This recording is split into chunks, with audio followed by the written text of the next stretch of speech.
August 6 കത്തോലിക്ക സഭ യേശുവിൻ്റെ രൂപാന്തരീകരണ തിരുനാൾ ആഘോഷിക്കുന്നു.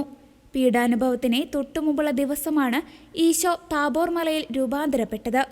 ക്രിസ്തുവിൻ്റെ താബോർ മലമുകളിലേക്കുള്ള യാത്ര കാൽവരിയിലേക്കുള്ള യാത്രയായി പ്രതിനിധീകരിക്കുന്നു.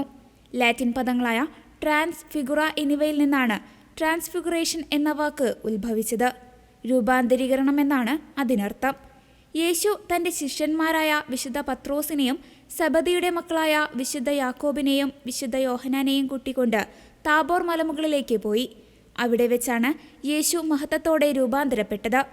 ഈ ശിഷ്യന്മാരെ തന്നെയാണ് യേശു ഗെത്സെമനിൽ പ്രാർത്ഥിക്കാൻ പോയപ്പോഴും കൂടെ കൊണ്ടുപോയത്.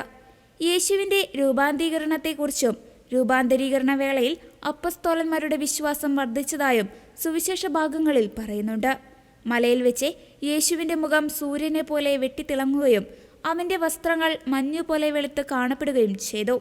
ആ അവസരത്തിൽ മോശയും ഏലിയ പ്രവാചകനും യേശുവിൻ്റെ വശങ്ങളിൽ നിൽക്കുന്നതായി ആ 3 അപ്പസ്തോലന്മാർക്കും ദർശിക്കുവാൻ കഴിഞ്ഞു. ഈ അതിശയകരമായ ദർശനം കണ്ട അപ്പസ്തോലന്മാർ സന്തോഷവാന്മാരായി. കർത്താവെ, നമുക്കിവിടെ 3 കൂടാരങ്ങൾ പണിയാം. ഒന്ന് ദൈവത്തിനും ഒരെണ്ണം മോശയ്ക്കും മറ്റേത് ഏലിയാക്കുമെന്ന് പത്രോസ് വിളിച്ചു പറഞ്ഞു.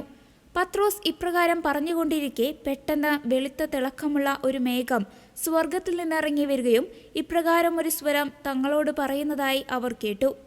ഇവൻ എൻ്റെ പ്രിയപുത്രൻ, ഇവനിൽ ഞാൻ സംപ്രീതനായിരിക്കുന്നു. ഇവൻ പറയുന്നത് കേൾക്കുക. ഈ സ്വരം കേട്ടപ്പോൾ ഭയപ്പെട്ട് അവർ നിലത്ത് വീണു.